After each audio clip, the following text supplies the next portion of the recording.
Joining us this morning, County Commissioner Dan Claypool. Danny, how you doing? Great, great. It's sunny out. It's going to be warm all week. No rain. I think it's going to be wonderful. It's going to be a beautiful week, Yes. all week long. Yes. How's it been going otherwise? Good, good. I think there's a lot of exciting things going on in the county. I think that, it's been a good summer. I think that it finally turned into a good summer. It did. Started out a little slow. it did. So a lot of events are going on. A lot of people are out and around. A lot of people coming to the county. So it's a good time. What do you got there? I have a bowl, believe it or not. But a lot of people have asked about the grass, the McCathis grass, and that's been a project that the county has been involved in for some time with a gentleman out of Texas, and this is what the end product is going to look like. And you'll see them a lot in fast food. Now, what would that would be like a serving bowl? Yes. Really? Yes. Now, the inside of it's real smooth. It almost feels like, I don't know what you call it, but it doesn't feel like cardboard. That back end of it kind of does. Yes.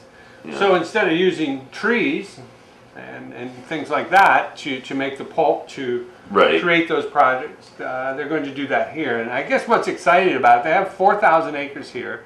They're ready to expand another 3,000 acres. That's cool. The total growth, manufacturing, and end product will come right out of Ashtabula County. And I think that's exciting. Now, I had a caller this morning, Dennis Tove called in, and he said in the paper the other day, it said that they were doing this off Middle Road in Ashtabula, but we had gotten, they were doing it in Andover. Well, they have 2 or 3 different places around the county. This manufacturing will take place in the old ESOP building there in Ashtabula. Yeah. So we were able to work with them, and the fellow that Mr. Griswold, that actually is the president of Alitaria, has really worked with the county and worked with local people to make this happen. And I got to give him a lot of credit, a lot of determination on his part. You know, there was a lot of naysayers in the beginning, but this is his end product, and this is the proof that it actually will work. What does this provide for the county, Dan? Does it provide jobs? Well, there'll be 60, you started out with 2 full-time people, and at the end of this year they would estimate about 60 full-time employees will be working this. Great. So yes, it provides a lot of things. It provides marginal farmland that will be reused as farmland, so we're going to be able to maintain that agricultural base, which is huge. We're able to create jobs. This is tomorrow's, this is all green, so this is tomorrow's jobs. So this isn't something that 50 years from now we're going to have to worry about spending millions of dollars to clean up. So I think it's really an exciting opportunity for the county. Now, this would be a disposable product. Yes. Yes, and it's Use biodegradable. Throw it away. Yes, just like you go to a lot of your fast foods today. You have carriers, you have different serving bowls or plates. What are some of the other things they make there, Dan? This will be their product. That little guy there. Yeah, well, not just that, but there's carriers. There's different things that you go to a fast food and you have a drink carrier. Yeah. It's cardboard. It could be made out of grass. Absolutely. I'll be darned. And it's just they were originally, it's how a product will swing. Their original market was for fuel for energy, for heat and things like that, but changed it around, and now the market has developed into this type of a green market. So we're pretty excited for him. Like I said, Mr. Griswold has put just an enormous amount of work into this. And he born this thing. I've been a commissioner when it was born, and I've been able to see this transition. So to go there yesterday and to see this end product, it's really sort of satisfying for Mr. Griswold and the group that has put this together. Sure. There's a group out of Monroe Township that has really worked hard on this, and I just this group has a lot of determination, and thank goodness for Ashtabula County, because our county is going to benefit from it. And the world will actually benefit. All of their product has been sold, so it isn't like they have any product left. They're going to expand already before they even get started. So it's just, I think it's a win-win for everybody. Excellent. Good news. Yes, it is good. It is good. And like I said, I hope we can just keep that going. Excellent. Dan, a lot of crime on the front pages here in Ashtabula County, which is very disturbing, I know.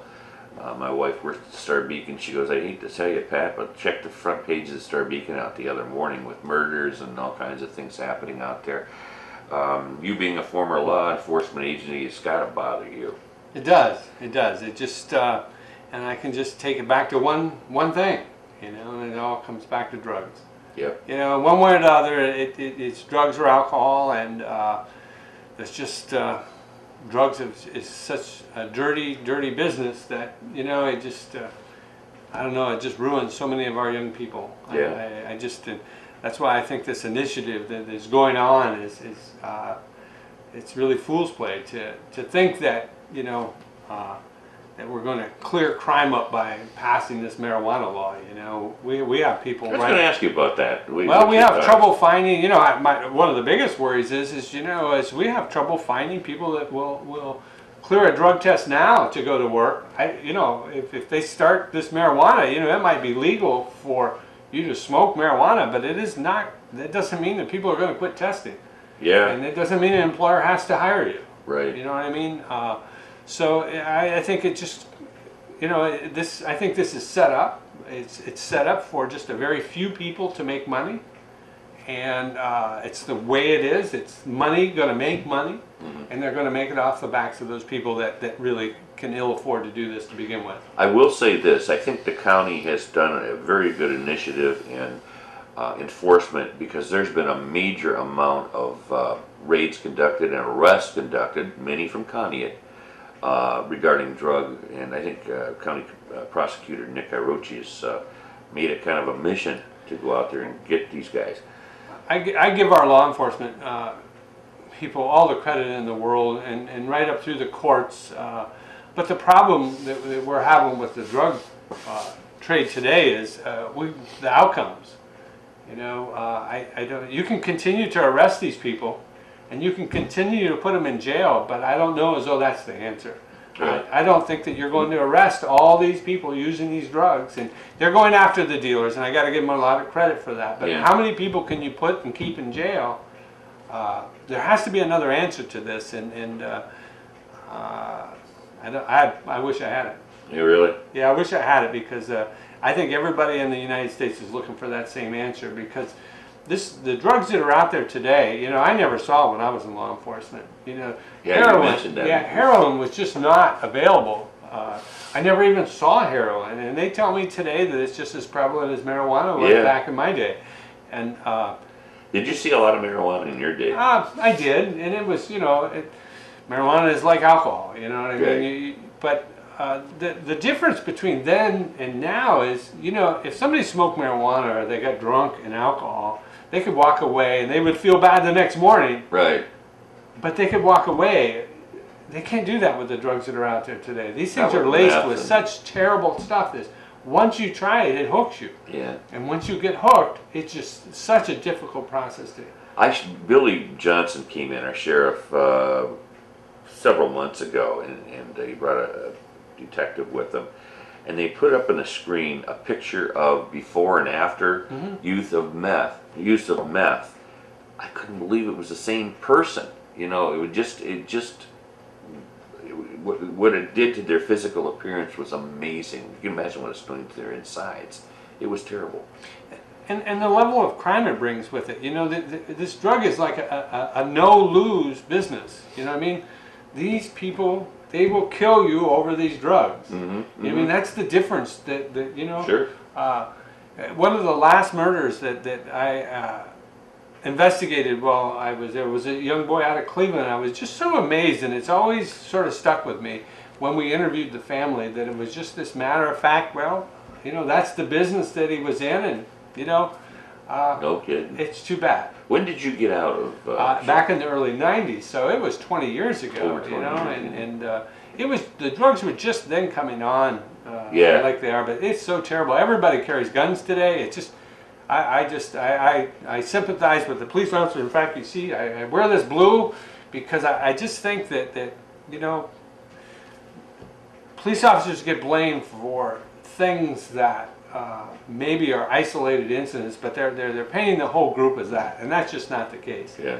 You know what I mean? Some of the cases that I hear about, I got to stand back and I got to wonder, but before people would criticize a policeman for what he or she has done, they really need to have been there, and they need to know all the facts, not what the news media tells you, or not what people are telling you what's going on, because usually that's not the case. I remember you telling me back when there was a shooting of, I believe, the young boy in Cleveland, and I asked you your thoughts on that, and you go, you know what, I don't really need to comment about that because I wasn't there. You have to be in those police officers' shoes to really know what went on. And after you opened my eyes on that, I agree with you. You know, it's just, you know, a lot of people are carrying guns that never carried guns. You know, we're sort of a gun-crazed society today, and I know everybody's got their opinions on that, but I know as a police officer walking up to a car in the middle of the night, that would be the last thing that I wanted to see is somebody having a gun. Yep. And you know. Right or wrong, I did that before, you know, and you want to see your life flash in front of you. I've had that happen where I've walked up on a car and this individual had a gun sitting there pointing it at me. And I was very, very fortunate. I never had to use my gun the whole time I was there. I was always really thankful for that. But officers today are in a lot different position than what I was, you know. Times have changed. Oh, big time. You know, these, like I said, people under the influence of these drugs, or just people in this industry, is just they will shoot you over these things rather than, you know. Right. It's just that bad. And also in the news, Dan, is Ashtabula County Nursing Home. There are certain layoffs there. I see that there was a disgruntled nurse yesterday, gave her thoughts in the Star Beacon, I believe it was yesterday, regarding the layoff that takes effect today, I believe. Your thoughts? I think it's really unfortunate.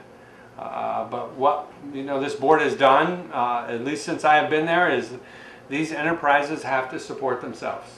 You know what I mean? And the nursing home is a very, very valuable resource to us in the county, but we can't allow it to get away from us. And you know, with the changes in Medicare and Medicaid, the way they pay, and the emphasis on not keeping people in nursing home, our census is down. And we have to have a certain number to maintain a certain level of staff, and we went below that. So rather than just mitigate this thing or just we made the decision that we would make these cuts now. How many layoffs? I think there were 17 total, or 17 people that were affected, but our job source, you know, we're going to make sure that they come in. We're going to offer services to these people to help them find them jobs, you know, in the industry or maybe somewhere else. And I'm really sorry that it had to happen. I sympathize with the individual in the paper, but we worked with their union to try and change their hours and do some of the things. So they participated in this process all the way through. Now, she as an individual may not have known it, and that's unfortunate, you know. But we have worked with their union for the last 3 or 4 weeks. There is a union. There is a union there, and you know, they had some choices that they needed to make as a union. And they made those choices, and we honored the union's wishes, and then we went from there. So it's always sad when you have to make those cuts. Yeah, I did read some figures over the weekend where the numbers were down compared to last year at this time, I believe it was, and previous years. So it's a tough industry anymore. The way that Medicaid and Medicare pays, and the requirements that you're under. We're this management company has done a very good job for us out there. Yeah. You never hear the stories or the horror stories that you used to. So personally, I rate it one of the better homes in the county. Not that any of them are any worse, but I know that the people there care. The people, they really care about the residents. So that's what it's really all about, is the care of the residents. Excellent, excellent. So what else is going on out there, Dan? Well, there's a lot of things going on. You know, I'm sure you've read a little bit about our our continued fight with Columbus on our fracking. You know, I think that Just got brought up this morning, isn't it? well, I think that maybe there was some traction. We finally got at least a small group out of Columbus, some legislators to come. It was very unfortunate that the leadership side of the committee chose not to be there. Oh. And we did have one of the ranking members, Sean O'Brien from Trumbull County, come in. He was the ranking member on that committee. But, you know, sometime Columbus has to start listening to the people out here in the field. They have to start listening to those people. I think that's so important that they just turn this blind ear to the people and what they want out here. And I just think, at least in Ashtabula County, what I want to prevent from happening more than anything in the world is to have us take this 1 billion barrels of waste over the next 10 years and then find out that it's really caused a problem, and then spend all the years and the amount of money that it's going to take, even if you can do it, to clean it up. Right. You know, we were stuck with that. And you know, if you look at that, some of the manufacturing areas that throughout our county, and not just in the Ashtabula Township area, but I will take that old Elkham property. You know, for years that was used as a manufacturing area, and you know, we didn't really care what happened. You know, we abused that property, right. And now we have hundreds of acres that's sitting there idle that will take hundreds of millions of dollars to clean up, and we have some paper company in England that owns it. Is that right? That's it. I didn't know that. Yes, it's just some paper company in England that it was sold off as part of this and part of that. And now we have hundreds of millions of dollars that the taxpayers are going to have to spend to clean that up. That's just not fair. Wow. No, it isn't. That's not fair. No, it isn't. And that's what I'm afraid is going to happen here, is we're going to put all this waste in the ground, and then we're going to find out that just the sounds of it, 1 billion barrels of waste. That's 46 billion. There's got to be something wrong with that. There has to be. I don't understand why we don't take the severance tax, or we don't take it and tax the industry, and we clean this fluid like we can. We have the technology, and the government can spend the money rather than put that money into something else that is just going to go away. Let's use it for that. If we're going to do this, right. We're going to drill, then let's just do it right. And we have the technology to do it. I don't understand why we don't take the time, and we haven't learned from history, and we continue on this path that we're going to take the least expensive way, and we're going to allow our kids with the damage that I know that we're going to do. It's scary. It's a scary situation. It really is, and just the sound of it tells you something isn't right here. 1 billion barrels of waste. It doesn't sound good. Yeah, and we're only producing a third of that. That's what's really what upsets you. Is it's not even our waste. Right. It's so bad Pennsylvania won't take it. No. West Virginia don't take it. So why are you bringing it here for us to take? And I understand the laws, and I understand, but this fight is in Columbus. This fight is with our legislators. You know, I don't know if I told you I was at an economic development conference with, and OSU was putting this on, and we went around the room and they talked about the fracking in the oil industry, and they went to these counties and they were saying, geez, you know, we got a new school, and we got new roads, and we got this, and we got that. And it came to me and I said, and we got all your waste. Did you really? Yes, I did. And they just looked at me and they just moved right on to the next person. They didn't even want to talk about it. No kidding. No, because it's a blind ear. They know it's a problem in Columbus. They know it's a problem. You have to know that it's a problem. Jeez, oh man, unbelievable. Unbelievable. And then they won't even meet with you. Yeah. I think that's the second worst thing about this administration. This total administration, whether it be your local government funds, whether it be your schools, whether it be this oil industry, this administration has turned a blind or a deaf ear to people, at least in that I represent, Ashtabula County, and they don't listen. Well, I've seen that. I've seen that with the Kasich regime. I don't even know if he's ever been here.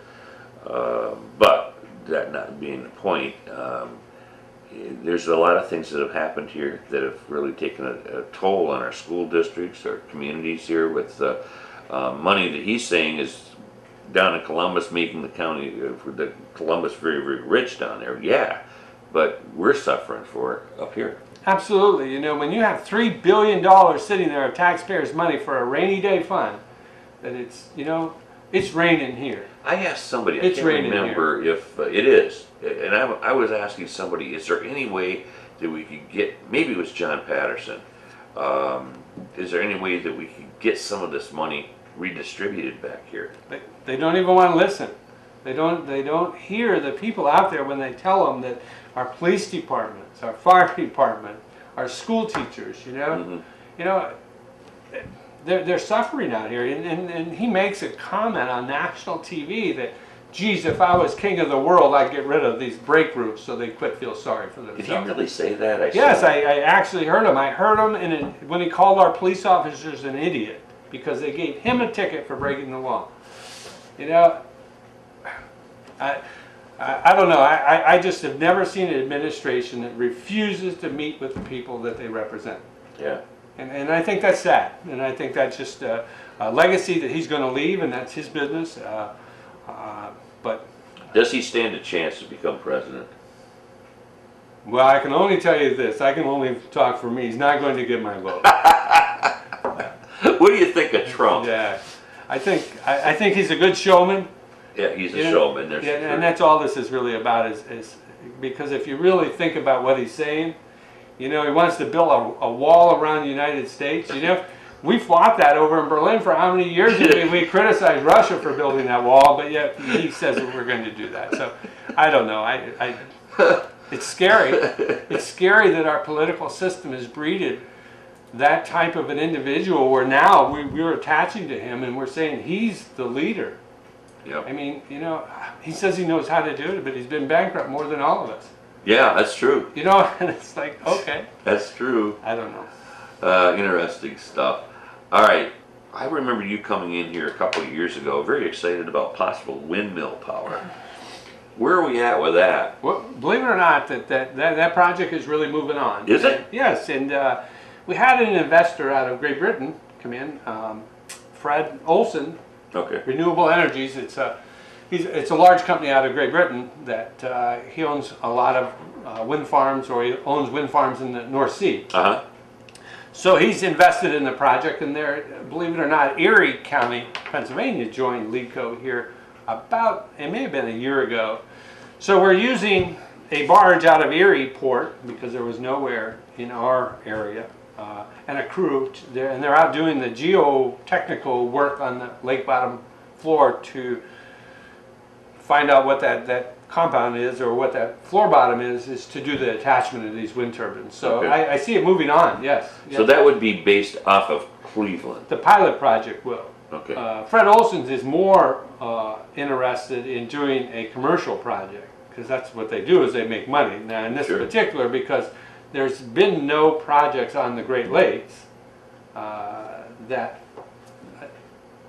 the pilot project is important, because it will prove a lot of things, and it'll allow for us to gather data on the proper fastening of these turbines to the lake floor. And has it ever been done anywhere else before? well, it's done all over the world, but not in a freshwater environment. Not in a freshwater. There are some other challenges. One of the biggest challenges that you will have on freshwater that you don't have out into the North Sea or one of these other areas is ice. Because of the salt water, you don't have the ice buildup that you will in the lake. But now, our group has worked with Case Western and with NASA, and they believe that they have the base foundation that is correct for this. So they've been working on that for the last several years. So they're looking at 3 megawatt turbines. So out of this, there'll be 7. So there'll be 20 megawatts of power, and all the power is actually sold already. So what about water spouts too? I mean, would they cause a problem with? Cause a lot of wind, but they would cause wind. Yeah, I don't know that, and that's the challenge right now, is to be able to fasten these. But the wind out in the wind is not the problem. They can control the wind, because you know, if you go out into the North Sea or any of those areas in that over there, they have a lot of wind. Right. And, so it's really the ice and the way that moves. And we get a lot of ice. Well, you do, and it moves. That so Yeah. Will that ice have the force? So that, they're working on that technology today. Okay. And so that's the thing that they need to conquer, and the test project is important to prove it. And then once they prove it, then I think that you'll see a lot of it go forward. Danny, have you heard anything about this project that was supposed to bleed into Conneaut from Erie? Our Port Authority was involved with a lot of that stuff, and I haven't really heard anything new. No, I don't know as though that project is moving fast. That was with the Erie Development Corporation. Yes. Yeah. No, but what that did do is it gave us some routes to reach out, and now Erie County is involved in this project. It's always nice when you're able to reach across those state lines and combine resources. So again, in this, that they had a resource that we needed. Sure. We were able to stay within our group because that's what this thing was actually created for, is to create an industry and create jobs. Okay. So we're really doing that. So they're using an Erie company, an Erie crew, and they're able to do this work. So now, have you got any tips or any scoops for us as far as any kind of business or industries coming to town? We're working with several. Are you? Like I said, this is a great one here. There's we a see it positive. develop. It just takes a while to develop these. Right. So yeah, there's a lot of startups. We're pretty excited. We hired Mark Winchell. Yes. How's he doing? He's doing great. And one of the things that we've tasked him with is small business development. Of taking these startups and then maybe take them to the next level and follow them through. And our port authority, they've worked with this Altera, so that they're working with that. So we're doing everything we can to create jobs and create new business. There's a new business going in Jefferson that they bought this old building or older building, and they're fixing it up, and they're going to do maple syrup development. Really? Yes. So it's going to be really. We finally got something over here, Dan, a concrete business that is locating over here near the compost site. Debbie's going to show me exactly where it's going in at, but finally, after years of not having anything moving over here. Funny you mentioned that. I have a field trip scheduled with a group of township trustees that want to build a road. Yeah. And I'm trying to convince them that building a road no longer really gets it. I want to take them to a business park in another county that really, we have a lot of roads. Yeah. But there's a lot of other needs other than just building infrastructure anymore. All the utilities that go along, the gas, the internet, all the fibers and things. Just in the aesthetics. I think aesthetics are more important today than anything. It's like going to buy a house. Yeah. I can go look at an drive down a concrete road and try and vision it, or I can drive into a park environment and look at that. I think there's two different things. And if you go just east of here and you go into some of their business parks, they're a lot different, but the aesthetics are a lot different. The one that I'm going to show them actually has a residential component to it, a daycare component to it, and then the business park component to it. So everything's right there. Right there. They have walking tracks. They have a lot of things where we would just build a road and we would have lots. There's a lot more to it today than I think than what we see. And we got to look around what this looks at. Our interchanges at our interstates. What do they look like? When people get off, what are they seeing?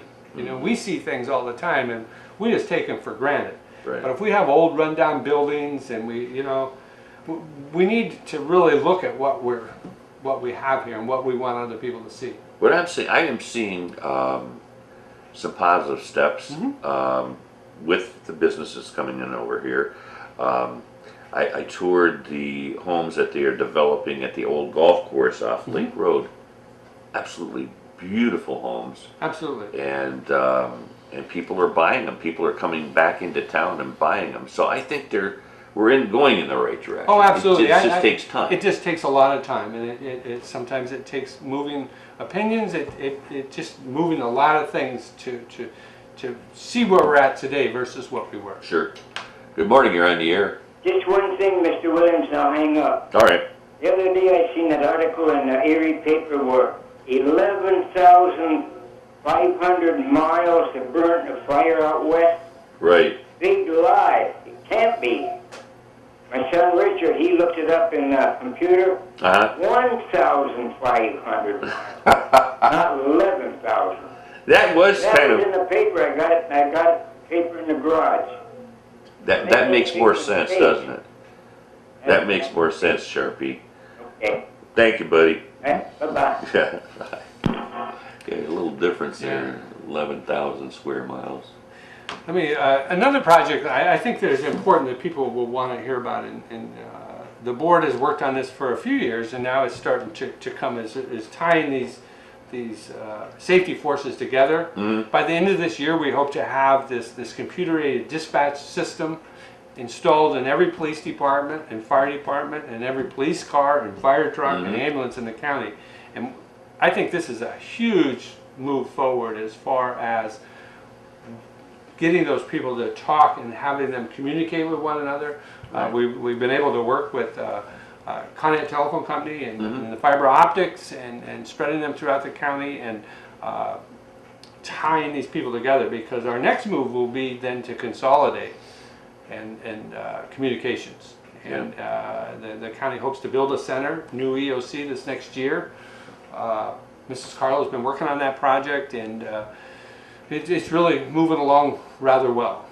You probably remember going back to, we thought it was a gigantic Star Wars type thing when Reverse 911 came in. Remember, I remember interviewing you probably 20 years ago almost, or whenever it was, when you were with Emergency Management. Yes. And we've used that quite a bit here. Quite a bit. We just had a water break the other day where we used Sure. it. And but this will allow those police officers to communicate among themselves without the radio. They'll be able to run their own records checks, and everybody's records in the county will be available to each individual officer, where now maybe they're just limited to the city or the area they're with. Right. But with our ability to travel, somebody doing something in Geneva can be in Conneaut in less than 20 minutes. And so it's very important for our safety people to have that information available at their fingertip. Our fire department and their floor plans, things like that, they'll have those right in their units with them. Photographs, they'll have everything right at their fingertips. That's amazing. It is amazing. It amazes me, coming from. We were lucky to have a radio that worked, and these people. A radio and a typewriter, maybe. Yeah. And now they look like an airplane cockpit. In a cruiser. But I'm really happy for them. They need it. They really do. They need it. They need all the information they can get as quickly as they can get it. Sure. And so I'm really happy that we've been able to do this. And our emergency management director, Mike Fitchett, has done a wonderful job in implementing this project and working with all the safety forces. And all the safety forces would appear to be right on board with this. So we're really happy with that. I got a question emailed me the other day, and they wanted to know when the commissioner meetings are. Do they have them once or twice a week now? Well, we actually have work sessions. Tuesdays are the days that we actually conduct business, and we have work sessions. Okay. But we have different work sessions throughout the week, and they're all public. Our general work session is always we've set it at Tuesday morning, and our agenda meeting is Tuesday afternoon. Okay. So that's the generalized. Then we get into more specialized things because remember, if you have more than one meeting, then it's a public meeting. So, right. But in all these things that we work on, these different programs, we have work sessions, and they're all published, and they're on our website. Should be on our website. So Didn't think in the old days, wasn't it Tuesdays and Thursdays? it was. I thought so, yeah. It was, but we've sort of spread this out. This has grown from just a 1 or 2 day a week job to a 5 day a week job. Right. And like I said, so we schedule work sessions or events all throughout the week. Okay. So it isn't just one day. That's when we do our official business. But we tell people all the time, our agenda meeting, we go through and we can very easily spend $500,000 to $750,000 in a session. But all that's accumulation of a lot of different things to get there. Right. You can't even get something on our agenda if you hadn't been there the week before. Oh. because we require that, because then everybody has a chance to talk through it, investigate it, get their questions answered before we're required to vote on them on Tuesday. Tuesday is just that official, we're officially doing it, because we all three would vote on it at that point.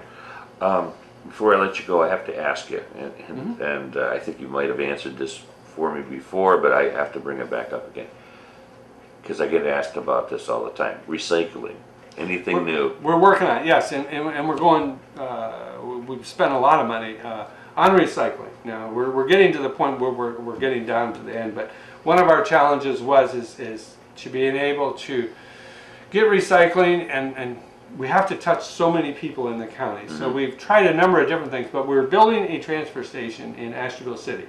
Okay. And that's critical, because we need to take it out of here.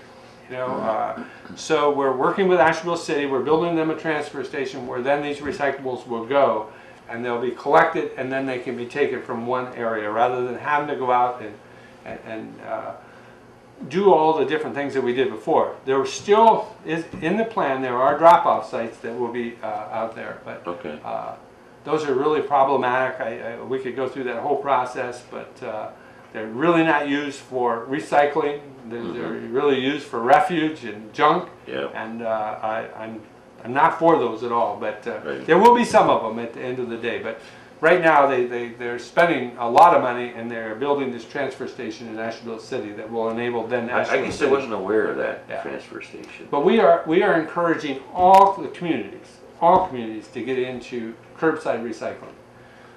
And that can be done there. I think council's addressing that. Yes, now. we're encouraging them all to do that, because that's the way that we're going to accomplish this plan, is curbside recycling.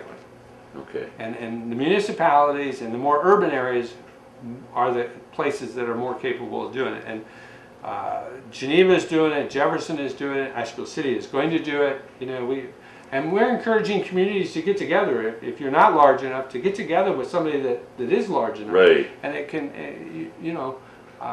It seems to me that it's everybody's responsibility. It's just not the county's responsibility to do this.